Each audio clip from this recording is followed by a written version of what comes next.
Hi everyone! So for project 3, I decided to sew together a shirt to spread awareness about the environmental impacts of the fashion industry. So I made this top from scratch. I made the white base using an old button-up that I thrifted.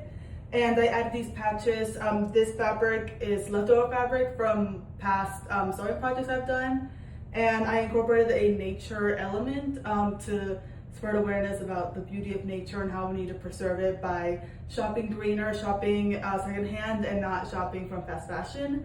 So I want to talk a little bit about the fashion industry. So the fashion industry contributes to 10% of global gas emissions, and according to the United Nations Environment Program in 2023, if the fashion industry continues in this way, its greenhouse gas emissions will increase by over 50% by 2030.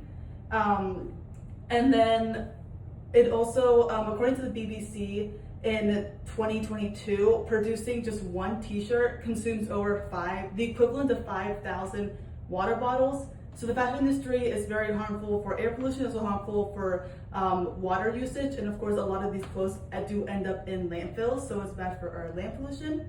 And a lot of these issues stem from specifically fast fashion. So for those of you that don't know, fast fashion, it started in around like the late 1980s.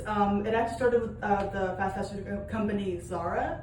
They were the first ones to do it, and the whole business model is that it focuses on outsourcing labor, mass producing garments, and keeping them low quality and low price in order to maximize profit. And to kind of explain more about how fast fashion works, I want to compare them to another industry, the tech industry, and using the concept of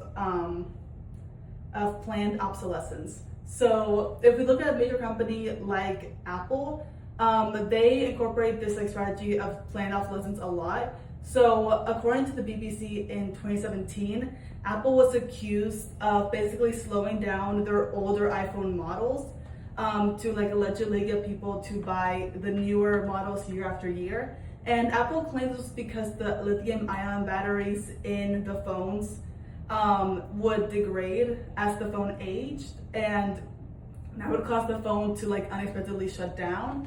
But regardless, it's still the same result of people over-consuming iPhones and buying the newer iPhones every year. So Apple basically incorporated this idea of an expiration date in the iPhones, where people would be forced to buy a new iPhone year after year and essentially over-consume this technology. And fast fashion companies use this same idea of planned obsolescence. So fast fashion companies are notorious for very quick outputs of new styles and new trendy clothing. Sometimes in as little time as a week, they'll have a new collection up in their stores. And this will cause people to believe that there's a new trend that they must follow, and they have to buy this new garment to stay up up to date with the trends. And it'll lead them to overconsume and keep buying in more clothes. And this has led to people buying on average 64 pieces of clothing every year and only wearing them 7 times before discarding them. And so this obviously piles up in landfills a lot, and it leads to overconsumption from these fast fashion companies. So in conclusion, while the fashion industry is very rampant and the fast fashion is definitely bad and it should not exist, it's kind of unreasonable to just halt it entirely. But I say that at least the individual person can make individual actions to kind of steer away from fast fashion companies and maybe shop secondhand, or even upcycle or mend their old clothes in order to give their new clothes a new life, like I did. Thank you.